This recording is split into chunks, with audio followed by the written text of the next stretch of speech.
So you were saying you were nervous. Just a little bit. Still in bit. Just a little bit. Don't be nervous.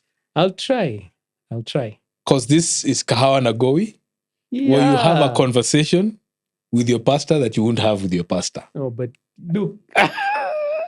The conversations usually with your pastor in a closed room, not with thousands and thousands of people watching. That's the problem. So, but I will try and get my mind around the fact that it's just the two of us talking. It's just the two of us talking. And people are eavesdropping in itself. And Karibu Sana, if you're catching us on this, I have a guest here. You know, I've seen this guy for kwa umbali in what he's done, but I've known him since we were young. I mean, he's much younger, you know, yes. But since we're young, and please, for the sake of, I don't want to spoil this, just an introduction about who you are and what you do. Sure. Please. No problem. Yeah. So first of all, what constitutes as young? That's the question. Younger. Okay, yeah. I just said younger. Because once the hairline starts going, see, once you have to pull this style because the other ones don't work anymore. Remember when I had the hair, right? All like this. All of us, even we had a box cut at some point. It was a box. But pleasure to be here. Waithaka Gatumia is my name. I serve at Centonomy as CEO. Yes. A job that I love and have been doing now. We're closing in on 10 years of doing this. Dude, it's just dawned on me. Yes. You've been at Centonomy for 10 years. We're closing in on it. It's close. I have been part of the Centonomy journey since 2011. Okay. Yes. Wow. So at that time, I was not working for Centonomy. I was working elsewhere, but I was a supplier. Yeah. When our founder, Washeke Ndoati, was starting the business, she had I tell this story all the time because it was a life-changing moment for me. Okay, do tell. She was having a seminar for women. It was called Sensible Woman. And at that time, I was running a production company. And so she called me and said, can you come and do the production work around what we are doing here? I said, fine, no problem. So we got there, set up, cameras, everything. We're ready to record. And I'm one of I think we were 3 guys at the back of the hall. Yeah. It was myself, her brother who was helping out some other things. And I think the guy was doing the sound for the event. And as she's talking, she's saying, ladies, these men are out there, they're in clubs, they're in different places, and they're meeting and they're discussing money and business and growth and everything. Are you like, we are? Yeah, exactly. No, I'm serious. We looked at each other like, which are these clubs the guys are meeting in? And everything that she said in that seminar applied to me. Yeah.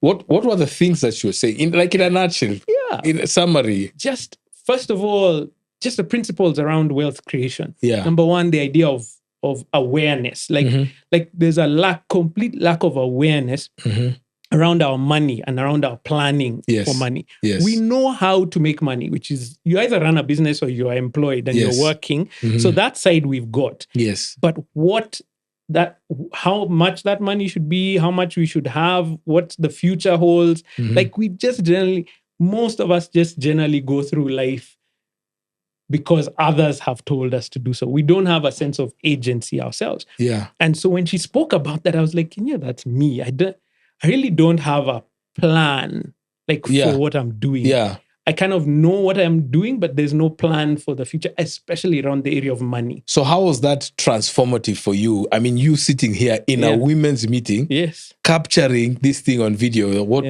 How was that transformative for you? I need to make a plan. I need to actually think, how am I going to get ahead? So you didn't have a plan at that time? I didn't have a plan. Wow. Interesting. Yeah. I sit here and why we're doing these next series of them on money is because when we had, when we're talking about the previous series, we're talking about, marriage, your marriage partners, and one of the biggest things you need, biggest issues in marriage is money. It is. So our guest who was Rena Hicks. Yeah. Hey, Rena, we want you back. I'll be calling you, right? When she talked about it and all that, I mean, that amount of of feedback we got about that thing. Guys just want to know more about money. Yeah. So right here, you're answering the questions for money for everybody. No, you're 100% right. And this is something that we recognized as well at Centonomy, because every time we do a class and people are coming through, you begin to like recognize what are the touch points that really resonate and how do you address them going forward. Mm-hmm. And essentially we're becoming marriage counselors. So this is how that's what it was. No, so someone will call and say, so Waithaka, now we were learning something in class. Can you call my wife? Yeah. And just have a discussion about what we discussed in the class. Wow. How do we have those discussions as families? Because it's not just marriage. Yeah. It's siblings. It's what is a real thing that is happening right now, which is parents managing your parents. Mm-hmm. The issues around relationships and money, massive. And I saw that because I did an interview at Spice FM. Mm-hmm. And the radio station. Yeah. Actually, I saw that. Yeah. I was snooping around, finding out what you've talked else I've made. Now, that's the one that opened my eyes in ways I'd never seen before, because I happened to mention the issue around retirement, and I happened to just say, have you, there was the whole discussion around the fact that we have become the retirement strategy for parents. Yes. Like your children are the ones that are going to do so. Yeah. And we talked about why is that? What is that? That clip. Yeah. Dude, I was getting called. I've done radio interviews in South Africa because of that. Okay. Let's get another clip right here. All right. Yeah, what is the general African thinking about money? And I mean, there's a whole, the way we say we have a worldview. Yeah. What is a worldview about money, creating wealth, and generational wealth? Wow. Okay. So I will not presume in any way to speak for the whole African continent, but I have had some experience, especially around East Africa. We've done some training in South Africa. I mean, you were in UG just last week, no, right? We're going this coming week. Yes. And we've done quite a bit of work around East Africa. That one we've done Tanzania, Uganda, Kenya, South Africa, Nigeria, and a few other countries now. So you've been talking about teaching, training, tooling people with financial tools. That's what Centonomy does, That's right? What we do. It gives people these tools. Correct. All right. So what is the general thing? What's the general thinking? So one of our strengths, and I pray that we never lose this as Africans, is our sense of community. Okay. There's a sense in which we do things together. We raise children together. Yes. If we are building a home, it was you built it together. Yes. When it's planting harvest season, it's everyone is planting and harvesting. There's a sense in which we hold each other up. When we are celebrating, we do it in community. When you're having a wedding, it is not two people. Yes. It's two families. It is the community coming together. And when there's a crisis, there's a community. We are not so good at that, but generally, yes. On some levels we are. I think in terms of support, exactly what you said. Like if there's an illness or there's a loss of some kind, people rally around. And we are really, really good at that. Yes. I pray we never lose that. Yeah. And I think that's always been the sense in which, as Africans, that's our strength, but it can also be a weakness. All right. So how does this inform this worldview? Me, I'm still looking for that sound bite right here. I mean, I've said for generations before, our financial legacy was their investment in their children's education. And that, they're saying, will get a return. Yeah. This is not happening. So what informed that worldview? Because that's what the world was. So every time we're talking about money, you have to think about generations ago. The wealth was land, because if you had land, or let me not just say land, it was agriculture. The produce from the land. Yeah. So if you're saying land, you can produce animals, they reproduce, and that's what it was. So if the investment was to have children, because children were your workforce. Workforce, right. And then they were also your retirement strategy, because as you grow older, they're the ones who take care of the wealth and also of you. Yes. So if you think about it, even like in my culture, the Kikuyu culture, in fact, part of the inheritance plan was that the last born son inherited the homestead. Yes. So the same for my community. Yeah. So the homestead, if you're the last born son, it means you're the youngest. So you'll be there the longest. Yes. And yours, because your parents are living there now, you're the insurance. Yeah. Now, how do you apply that in a modern setting where you don't live together? No. You don't farm the same land. Yes. Everyone moves to their own place. Yes. Somebody is in one part of the country, another part. Yes. Yeah. You own an apartment, not even a house, on a piece of land. You're renting? Yeah. Yes. How do you apply that? Yeah. And that's where I think we need to make a shift culturally and just become aware of it and begin to think, what could we do better? So do you think we are planning for retirement? There are generations that haven't. Do you think we're planning for retirement? I mean, you've been teaching this thing. You've been part of this autonomy journey. You were saying for now, 2011. Yes. So in your insights that you've been getting, do you think we have been planning? No. We have not. Well, not sufficiently. Okay. Not sufficiently. No, let me be real. You said it right. Many of us here on this continent of Africa believe if we have children, we educate them. When that was the idea. Like I even think about like my grandparents. That was the idea with their children. Now my parents' generation. Yes. If we educate them, they'll get a good job. If they get a good job, they'll earn money. They'll be able to take care of us and the rest of the family and everything that's going on. Not to take it away from that generation. That we are their insurance. Yes. We are their retirement plan. Correct. Now, it came to me when I just about turned, 30 years. Yeah. And my father had just retired. Yeah. No, I wasn't yet 30. These are the late 20s. My father had just been able to retire. Mm-hmm. I'm the last born. And so there were many requests for bus fare, for this and that. And it was irritating me. All right? So it was irritating me. And I shared this with my friend. And my friend told me, this is actually, he ended up being the best man in my wedding. Yeah. Pinto Kali is his name. The Reverend Pinto Kali. And he looked at me and says, Gowi, just be glad your dad is alive. Because you are his insurance. Because I was telling my dad didn't plan well financially. I said, he did. Look at how much he's invested in you. And from that day on, I ceased looking at those requests as a burden. In fact, I started budgeting for my dad. Yeah. All right. My mom hadn't retired. So on my whatever budget I had, I put some money kando for dad. First, I'd give him at the beginning of the month. And if he used more and all that, I'd, just do like, I don't know. Yeah. It's for me, it was an eye opener. I don't know. Yeah. Speaking to that. So here's the thing.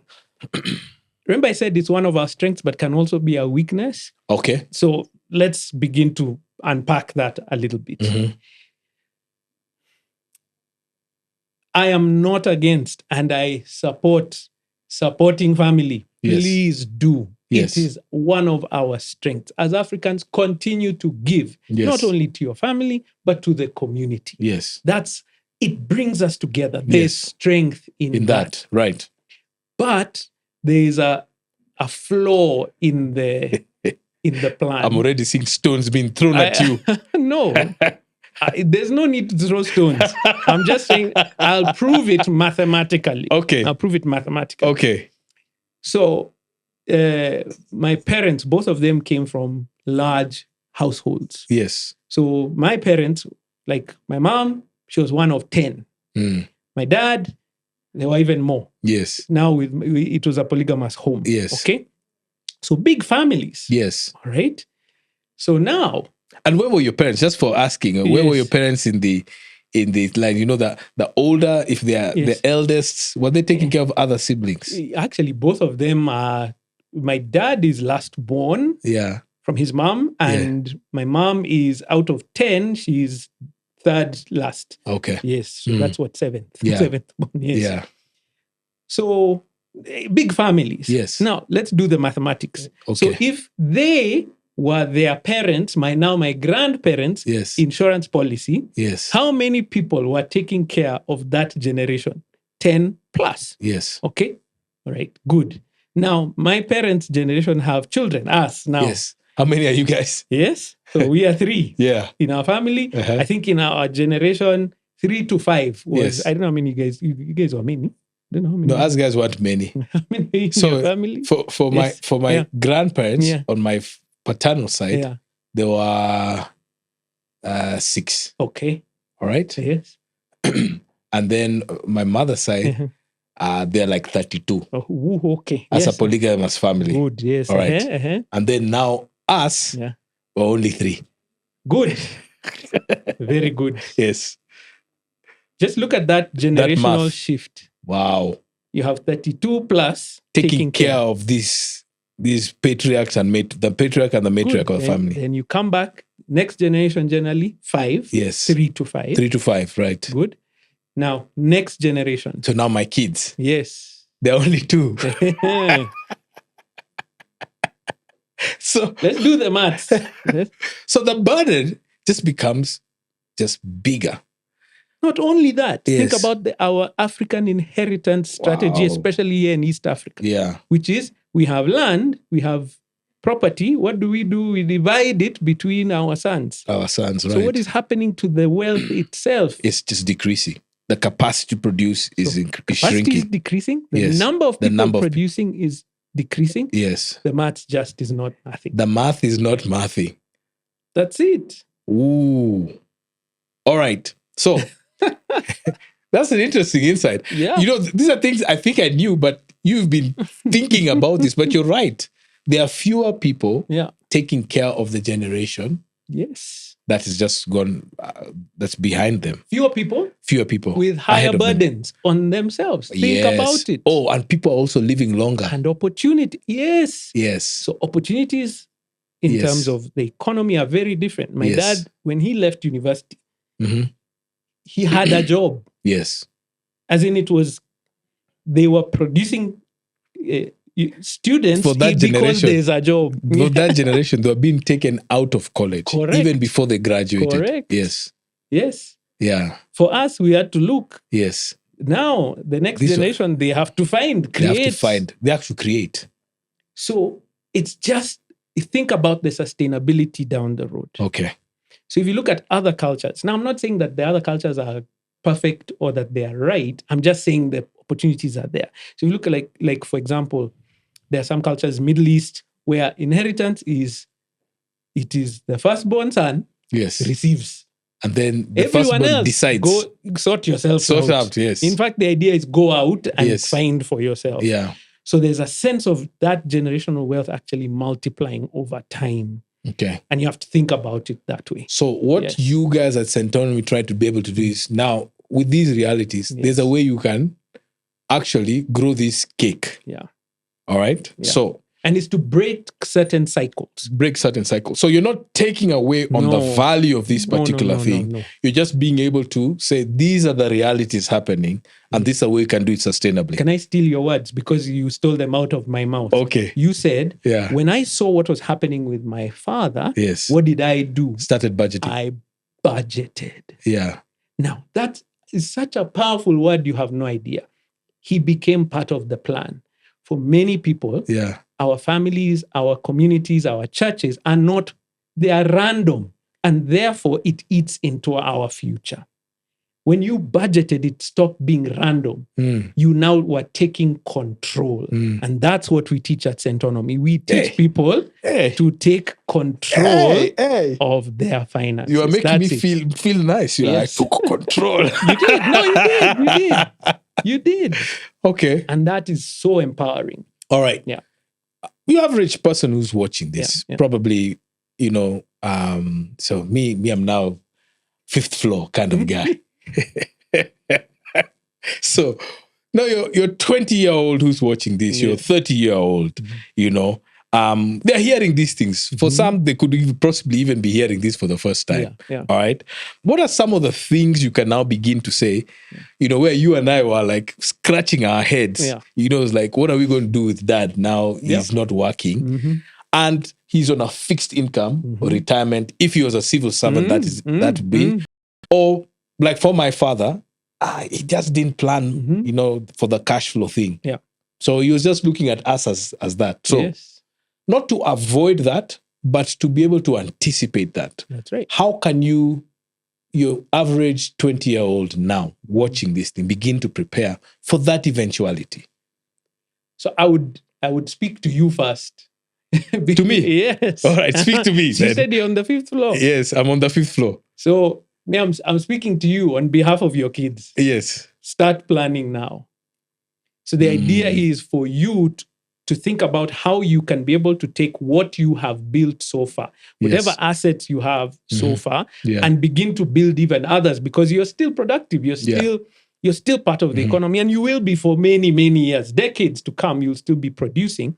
How can you take what you're earning and producing now and invest it in such a way that when you eventually retire, and I don't mean retire means stop working, I mean you stop having to work in order to eat, your assets then begin to pay you. So yes. Is a 20-year-old, 30-year-old thinking about that? They better.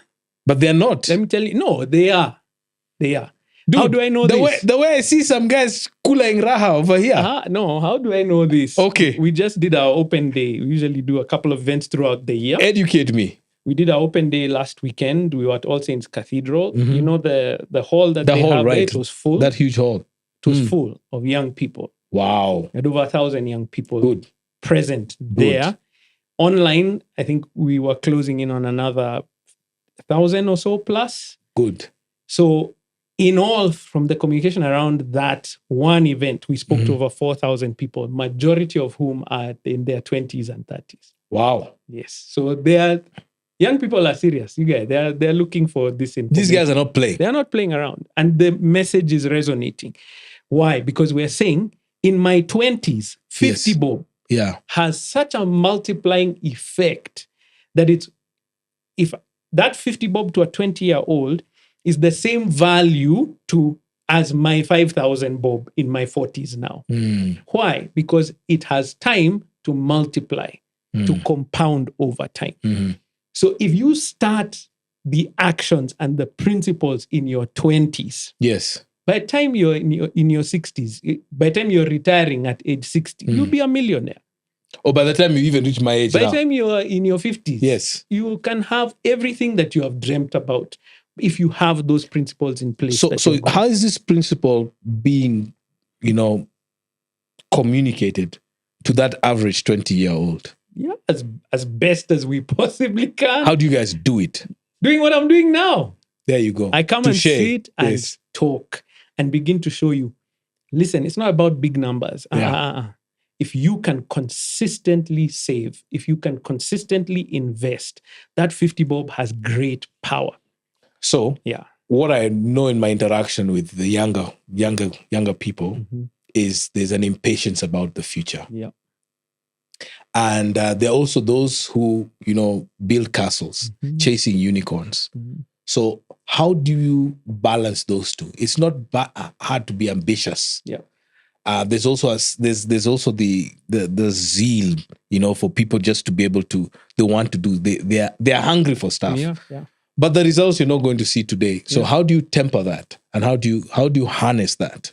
Great. So in our classes, we teach, one of the main principles that we teach is pay yourself first. Pay yourself first. Yeah. If you can do that consistently, then you will see the growth that you're talking about. Hebu unpack that pay yourself first. All right. So any money that comes in to you. To say it's 10K, 10,000 shillings. Let's say you've received 10,000 bob. Yes. Okay. As a principle, you pay yourself first. Now, paying yourself first is not sherehe. Okay.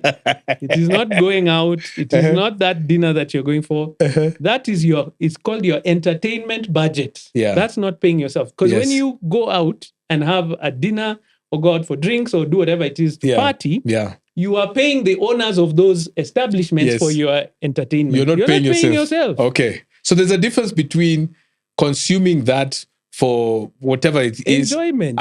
For enjoyment, as opposed to paying yourself. So what's the difference? Paying yourself is to save and to invest. because that money is now yours. Mhm. Yeah. So any money that comes in, if you are a Christian, I know because it's going to come up at some point. I'm having a conversation with my pastor. So if you're a Christian like I am, I know where you're going there. It's that T word. Let me just say it here. Let's clarify. Yes. You're a believer. Yes. We know what your faith says. So if your faith talks about giving to the Lord, give to the Lord. Yes. That's what I'm saying. After that, you give to the authorities, which is pay your taxes as well. Okay, so let's not try and beat about the bush. Yes. Jesus said, comply with the laws, what is Caesar's, and give unto the Lord what is the Lord. No problem. So do those. Yes. But the next person you pay is not your landlord. Yeah. It's not the supermarket. It is not, name all the other, your relatives. Yeah. The next person you pay is yourself. By doing what? Saving some. Why do we save? We save in order to build up a buffer against any emergencies that may come up along the way. So saving is to have a cash buffer that allows you, if any kind of shock comes into your life, you have cash that you can draw from. That's what savings does. Okay. So when you're saving, you put money into an instrument that is as secure as possible. Yes. Because what are you looking for in saving? You're looking for security and you're looking for access. If anything were to happen, I can get it. You can get it. That's why you don't save in land. So people save in land. Because if it's in land and an emergency happens today, how do you get it? You go and sell it. To who? In 2 days. And if you're selling to that guy in 2 days, it's a distressed sale. Yes. Therefore, you'll sell it for less than what you it's get worth. value You won't get the value for that piece of property. So you put savings into investments that are secure and accessible. Yes. For emergencies. And I hope in this podcast series about finances, we can be able to have some people to tell us that. But I know at Centonomy, you teach people how to do that. We know them. Okay. Savings account. Yes. SACCOs are good for that. Now, depending if you can access your funds from that SACCO, so there's some details around SACCOs that you need to look at. Yeah. And other instruments like a money market fund. Yes. Those are generally more secure and accessible. Those are simple enough that you want to do. The other side of paying yourself first is you must invest. Okay. What does that mean? That you're looking for a return over time. Yes. So on the investment side... So investment is looking for a return over time. Correct. Okay. There's short term, mid term, long term. Yes. We are looking long term. Okay. Savings is where you're looking short term. So you're looking low risk. Yes. But where there's low risk, there's also low returns. Yes. But why? Because my priority when I'm saving is security. Yes. I don't want massive returns. I don't want don't give me 10%. No. Yeah. Keep my money safe. Yeah. And when I need it, I can get it. So my priority is that if I can get a return around that, good, praise the Lord. For investment, it shifts. Yes. My priority for investment is return. So I'm looking for high return options. These instruments that give me a high rate of return as my first priority. So I'll pick all these different ones. And then my next priority with investment is how do I reduce my risk? So what's the first question? Return? Rate of return. I want the best rate of return. And then? The highest. Yes. Then now out of these with the high rates of return, which one has the lowest risk of me losing my money? Yes. And how do you mitigate against those risks? Is you understand the investment, you learn about it, does it have a history, all those things. Research, and on that, yes. And learn about it. But you must do both, Gowi. You can't just Baka, you called me, Gowi. We are just sitting here. You have to do both. You have to do both, save and invest. Yeah. Now, the mistake that we have, and that's why you had those conflicts that we have, is like men and women generally, please, I am generalizing from research. I'm not saying everyone is the same. Okay. But that's where the conflict happens. Yes. Women are more inclined to save. Yes. Men are more inclined to invest. So when you come together and you have such a different mindset, then there can be that conflict. But guess what? It's really powerful because you need both. Absolutely. You need someone who's going to push for security, and you also have someone to push for the investment. Future. Yeah. Wow. So because you are just by yourself, apply those two principles. Something tells me you have just sorted out a few marriages right there, just by what you have just said.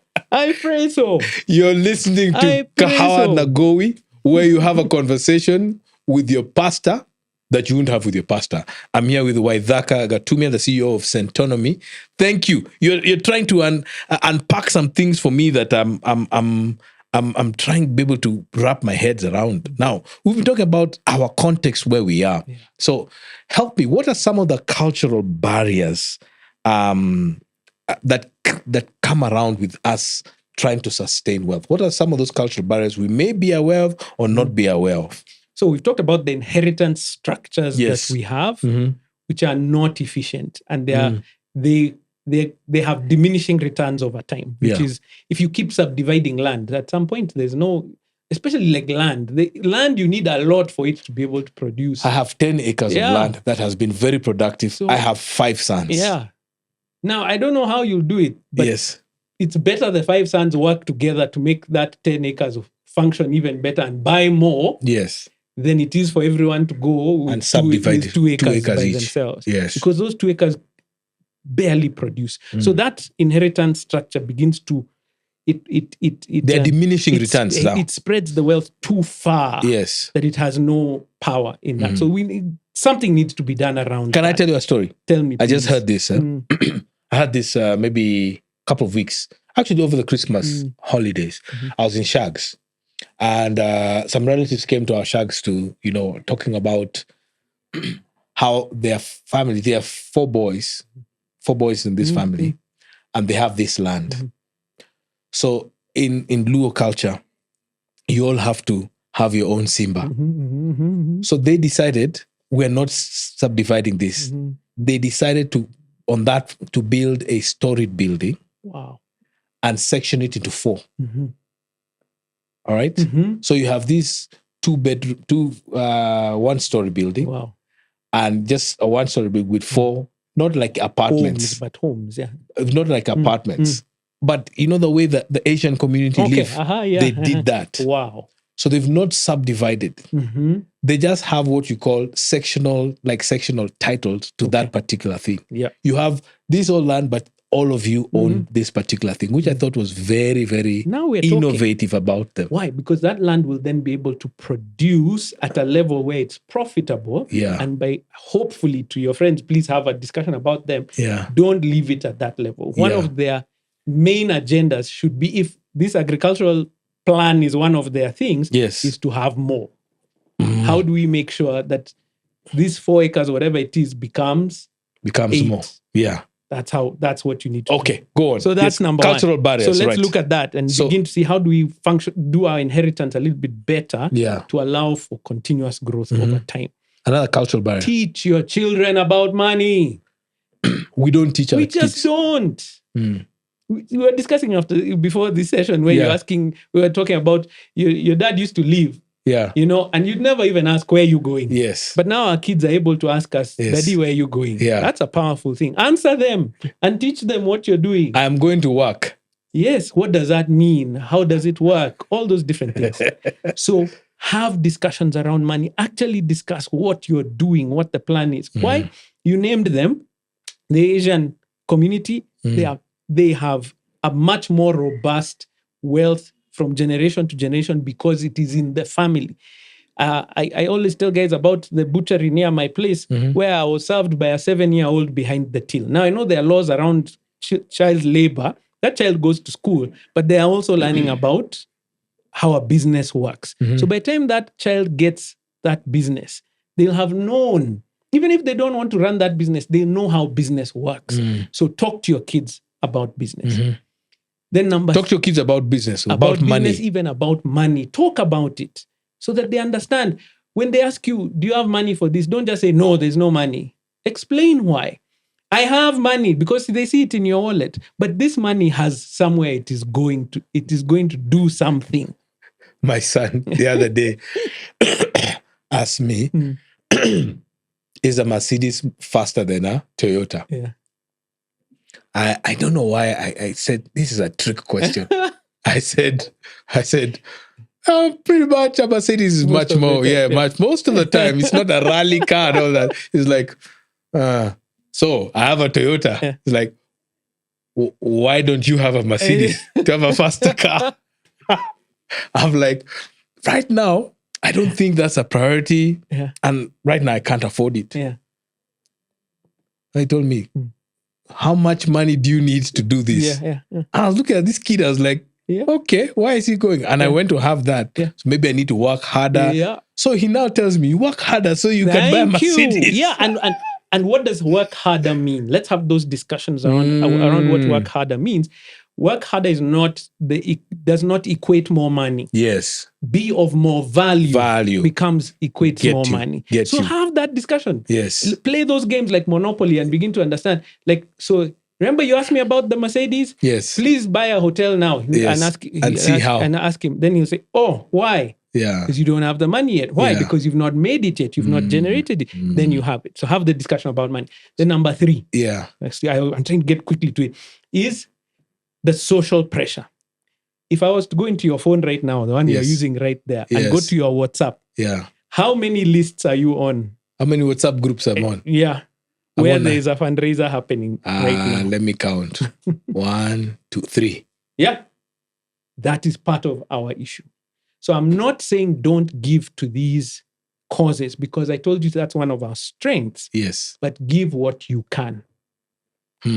So what you have planned to give. So we need to be aware. What I'm getting here is, I'm in this WhatsApp group. I can't left this WhatsApp group because, it's how I'm going to be perceived. Is it that what you're saying? It's not about the perception. What is it? One of our strengths is our sense of community. Yeah. So be part of it, but don't give based on what other people give. So I don't know about you, but I caught myself doing this. Me, the teacher about money, caught myself doing this. And when I realized, I was like, wake up. So you'll be in a specific WhatsApp group. There's whatever need somebody needs for children, education, it's health, or whatever it is. Yes. Okay. Yeah. So you don't give first. You wait to see what others give. So guys are giving 2K, 3K. Yeah. You give 2K, 3K, depending on what. Then you're part of another WhatsApp group where there's whatever fundraiser, and the first 3 guys have given 5 to 10K. Yeah. Now, you're there. What are you now thinking? Can I even contribute? Can I match up my 500 bob? Yes. Guess what? Yeah. It is yours. Give your 500 bob. So here, what I'm hearing you say, there are social pressures. Yes. Both imagined and also others that are put before you. Yes. So these 3 cultural barriers is there's the inheritance system we need to be able to figure out. Yeah. The second one was teach your children about money. Communication about money, yes. Teach your children about in a family. And then this one is be aware of the social pressures. Correct. When I'm in that WhatsApp group, give your 500 bob if that's what you had planned to give. Okay. Why? Because that's what you can. You don't know what that other family has. That 10,000 that they have given may be the value of your 10 bob because of the amount of wealth that they have. We tend to, let me just unpack this. Our social pressures that we get into is because there's an expectation of ourselves that we have of ourselves. Yeah. Hey, I'm the eldest in this family, or I am, the leader, or I'm the chairman of this committee. I have to do this and that. We end up starting to even borrow. You're holding your head like this. That camera has just got you. It's a debt crisis. Yes. And debt, when it is for consumption, is a hole. Mm-hmm. And you just keep digging that into that hole. So that's why I held my head. So why is this sort of debt a red flag? Okay, I'm calling it a red flag. Is it good? Is it appropriate to call a red flag? It is a red flag. Yeah. So in the class at St. Anthony, we talk about good debt versus bad debt. Now, talking to my pastor, now we can talk the spiritual side of it. And I'm sure you'll get somebody who is better versed than me to discuss what the Bible says about debt. So I know there are many people who say they should have 0 debt. You should have no debt. Yes. I'm not in that camp. Yeah. But I'm not saying that they are wrong. I'm just saying, for me, it's different. When it comes to debt, there's good debt and there's bad debt. Good debt goes towards assets because an asset increases in value over time and it actually generates income. And it allows income that can help pay off the debt over time. Okay. It doesn't always have to do that, but essentially it's not going to be the same value as it was when you purchased it over time. Over time, right. Bad debt goes towards consumption for use now with no return ever. So consumption includes when you say consumption is to use. Yes. So if I borrow to give you, and you have no obligation to pay me back with any kind of growth over time, then that is just a hole. So I've spent more than what it was worth to get this thing that I'll never get a return on. That is the danger. That's why that debt is so terrible. And you find somebody who gets into that cycle finds it extremely difficult to get out, because all you're doing is digging a hole, and then you find that to dig another deeper hole in order to get out of that and keep it going down and down and down. So that's the issue around borrowing for such things. So why is borrowing or debt such a do you think it's a crisis? It is. The ease of borrowing is a problem. The ease of borrowing. Yeah. So there are all these apps and there are all these platforms that you can be able to, available for us to do it, digital lending and stuff. So it's easier just to get in debt. What are some of the pressures that get people into debt that you see? Look, please. And every time I'm talking here in this continent, and especially in this country of ours here in Kenya, I do realize that there are people who are in abject poverty. And I mean, there are some people who they're not borrowing because they wanted to go out this weekend. They're borrowing because things are thick. My kids need food. Yeah. Or they're not going to go to school. Look, for such people, it may be a lifeline if they're disciplined around it. But it can also go terribly wrong. Okay? So we have to be sensitive around the issue. But there are some guys who it is, hey, we've gone out, it's a Friday night. Hey, the money is finished. Let me use one of these apps and borrow, because we still want to enjoy this weekend. And I get my pay in like 2 weeks a week, so it won't hurt. Here's another 5K. Yeah. I've taken. That's where the cycle now becomes. Then I borrow too. Hey, I'm helping my buddy. Yeah. Okay. Then I borrow. I got a call from up country to help. Then I borrow. And before you know it, it's a never-ending cycle. Those are the guys I'm talking to now. That it is an issue of managing what you have. And that's problematic. So let's go back to this particular. That's okay. Thank you for saying. So let me go back. You talked about the word budgeting. If I budgeted, all right, am I to stick to this budget? Yeah. Or am I to be flexible? What is the budget there for? Because I think what I'm hearing you say is borrowing is is more an indicator to how you haven't planned. Yeah. That's what you're saying. Yeah. Borrowing is an indicator that you haven't planned. As I said, for the category we discussed. For the category, those people who have the resources. Especially middle class. Let me just say, the Kenyan middle class, that group. So we haven't planned much.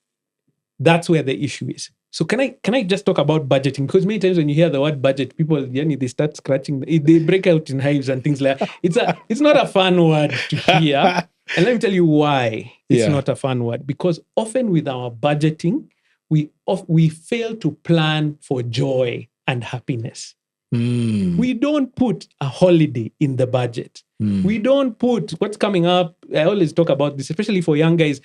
All the young guys who are planning to be in Naivasha for the WRC, the World Rally Championship coming up. Yes. See, we knew it's coming from last year. Yeah. Plan for it. Yes. So we don't plan for joy, so that the budget tends to be so boring. Yes. Full of everything that we don't and we hate, and therefore there's no joy in it. So we don't plan for sherehe. Yes. We don't plan for, That's why budgeting is not We don't plan for Netflix, that Netflix thing. Exactly. We don't plan for, how do people budget? Out. This is how guys budget. Yeah. This is how guys budget. They say, how much is my rent? Yeah. How much is food? Yeah. How much is school fees? How much is transport? How much is transport? Yes.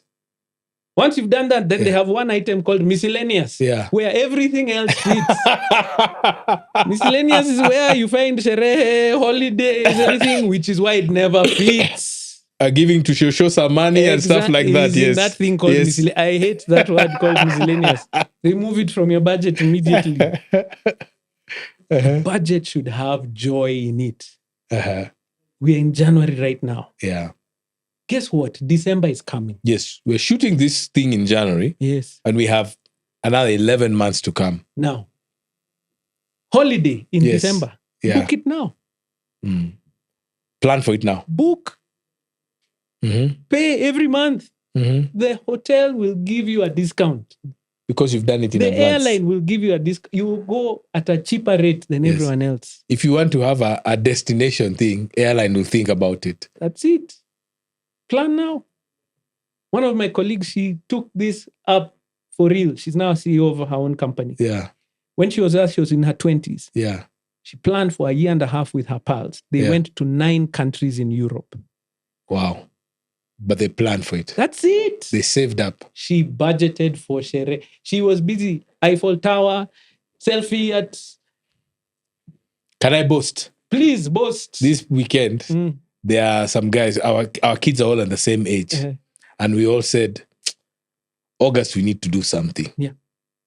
Then it's like, yes, August, we need to do something. Let's just go out and to these kids, they need to go to the coast. It's like, okay. And we all agreed that this was just this weekend. We had a picnic. That's it. We all said, let's budget. So I have the task of going to look for the places. To go and tell guys, this is what we need to put for August. Yes. I mean, for January, February, Yeah. close by March, at least April, we had at least put 50% up.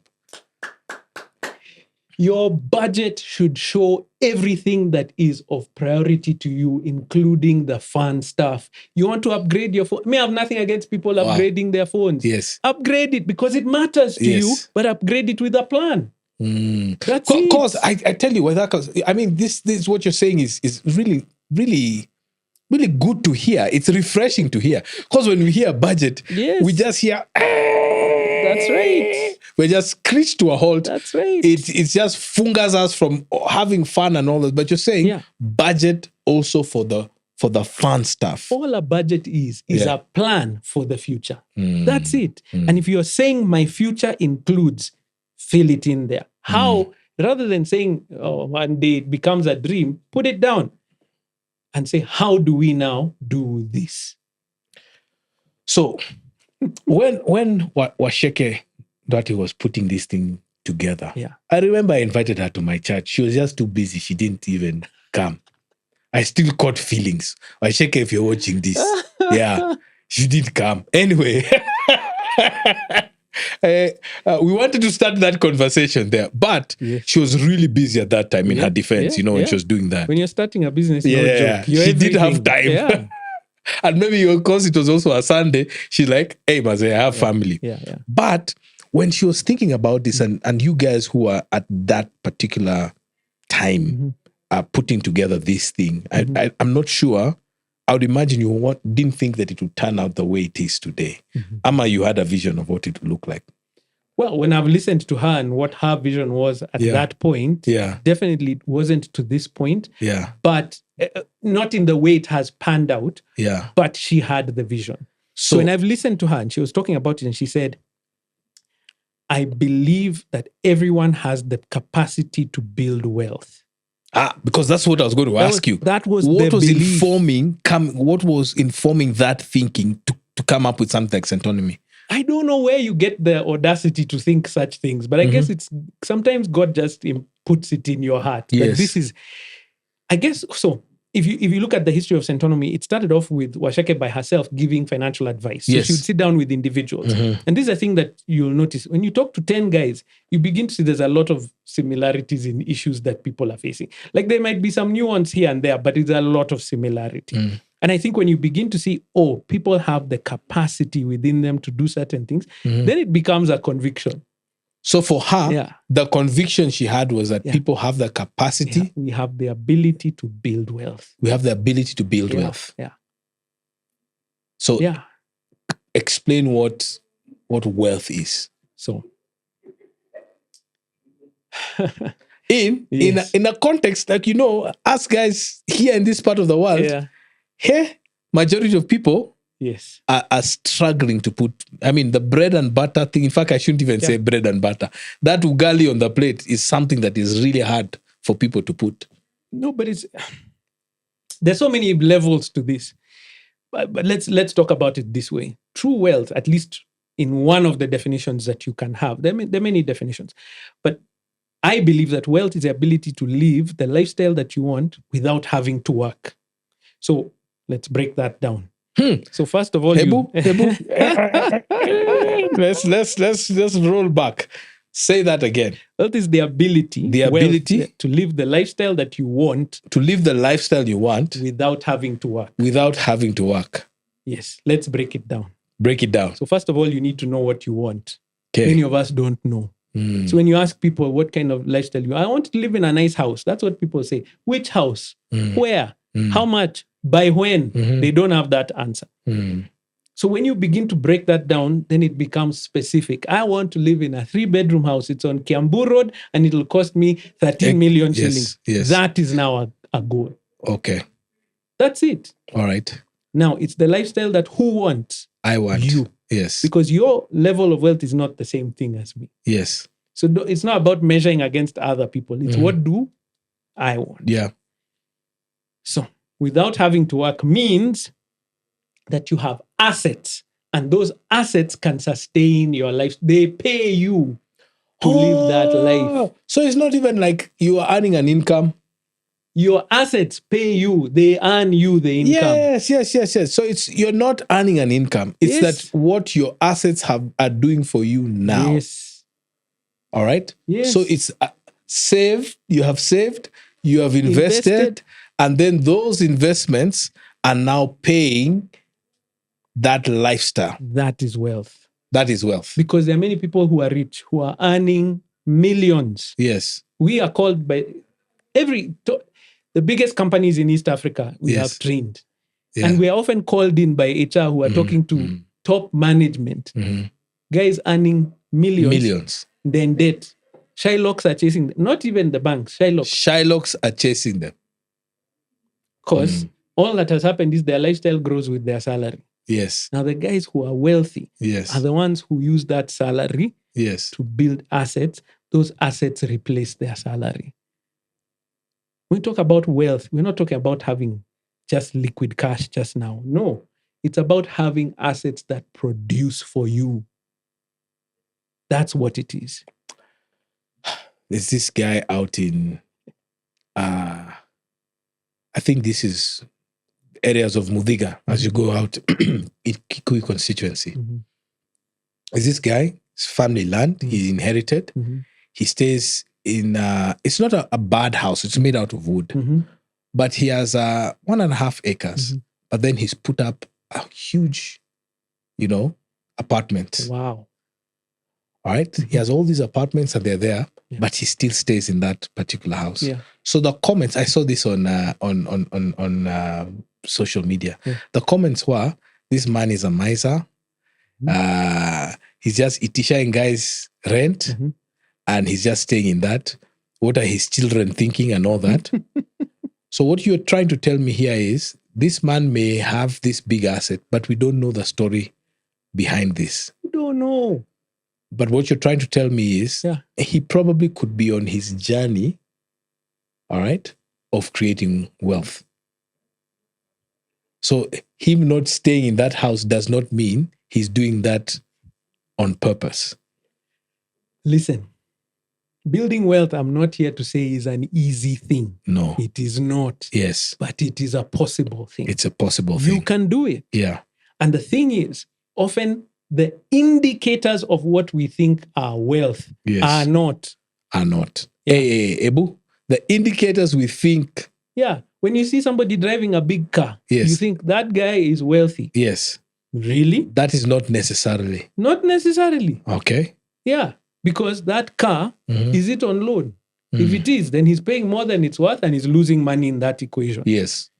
And many times, most of the cars that you're seeing here on the road, somebody purchased using a loan. Your house, if you own it and you live in it, does it put money in your pocket? No. So that guy who built the apartment has an asset that's putting money in his pocket. He doesn't have to ask anybody for anything when he's in that car house that he's living in right there. Yes.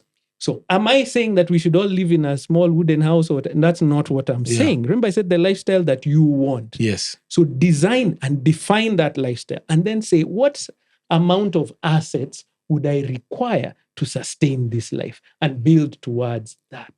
My challenge with that is if you give a carte blanche to people, they'll go everywhere and anywhere with, how much money they'll be able to have. My thing that I'm really impressed about Centonomy is the values conversation you have that informs money decision. Talk to me about that a bit. So I believe that we should not just be ambitious, but also, no, that's not the word.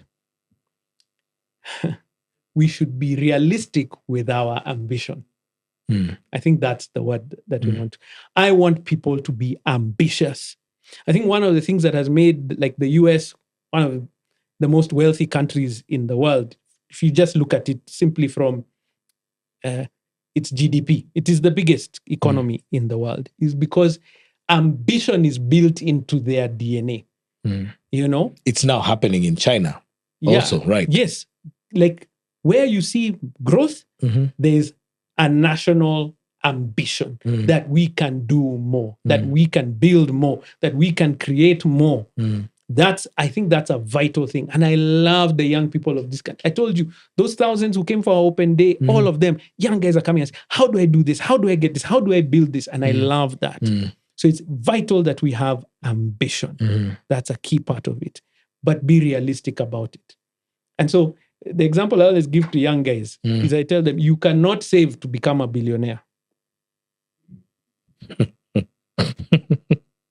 So you have to invest, or you have to build a business that's going to get you there. You cannot save to become a billionaire. You can't. It ain't going to happen. The mathematics will tell you that. Yes. Here's simple maths. If I saved $1 million bob every month, it would take me 83 years.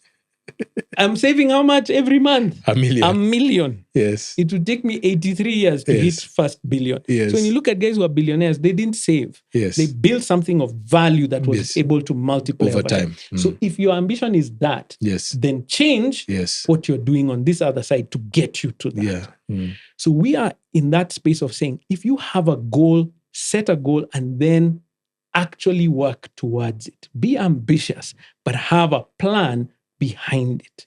So when we talk about this, we're talking about purposeful people.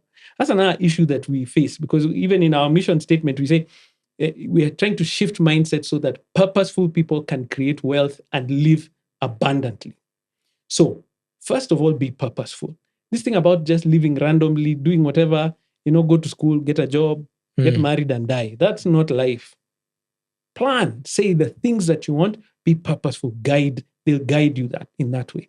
But secondly, we believe in abundance. This is probably one of the wealthiest continents on earth as far as our resources are concerned, human and natural. Why can't we keep that wealth here? Our faith and our belief is that we can do it. So if it's only an educational factor that is separating us from that opportunity that's there. So we believe strongly that on this continent of Africa, we will generate wealth. Yes.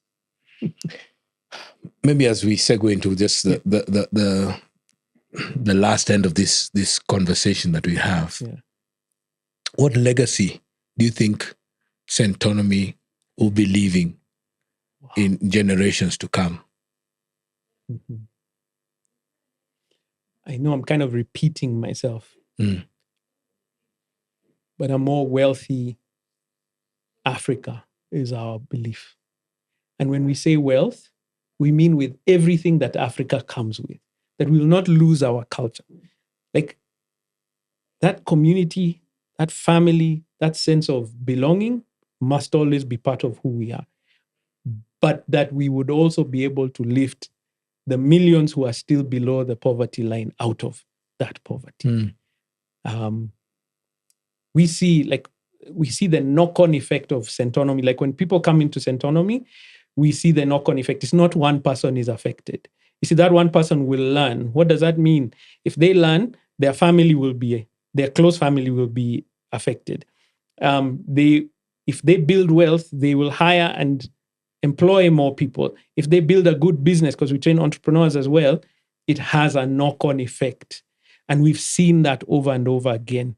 If you touch and educate one person, it is not just that one person who's affected. So if we can do that over and over again, Africa is on the rise. How do I get access to Centonomy if I want to get these tools? Sure. Yeah. So we run currently 2 programs, one called Centonomy 101, which is about personal financial management. That's the one we've been doing for the longest, 16 years now. Yes. We've done it as Centonomy, and it's still transforming lives. I was a student, now I'm a teacher in that program, and it changed my life. And we run a program called the Centonomy Entrepreneur, which is about helping business owners know how to build a legacy business. So we stopped just doing, many of our businesses are survival businesses. They are self-employment. We want to build actual businesses that impact lives, where you will employ more people and it can survive. Henry Ford died over 100 years ago. We're still buying Ford cars. And if you go to, just Google the Ford Motor Company, their board of directors, you'll see many people called Ford in there. His grandchildren and great-grandchildren are still benefiting from that business. That's what we want here in Africa. And so we also work with corporates. So many people who are employers are now saying, I want my employees to have this knowledge so that they can build lives for themselves as well. So we do that as well. The best way to do so is you can check out our website, centonomy.com. And if you're not so inclined, I'm talking to the younger generation who don't even know who don't go to websites much. We're on all the social media platforms. Centonomy, as Centonomy, in Centonomy. Yeah. Centonomy, cent, money, and autonomy, meaning independence, financial independence. I never thought about that. Yes, and autonomy. Yes. So I've learned something new about just the way you've named it. Wow. So our website and all social media, you'll find us and you'll be able to get lots of details about what we do. Wadhaka, thank you very much for coming on to Kahawa Nagowi. I don't know if this conversation with your pastor is one that you'd have with your pastor. Maybe, yeah? But tell a friend to tell a friend. Yeah. Please, when you have other information that you want to be able to give us, other things that you want to push, Kahawa Nagowi is right here, man. This is a partnership that we can begin to have with you. You've been listening to Kahawa Nagowi. We're talking about money, and let's keep on talking about money here on this podcast. Tell a friend to tell another friend. Peace. We're out.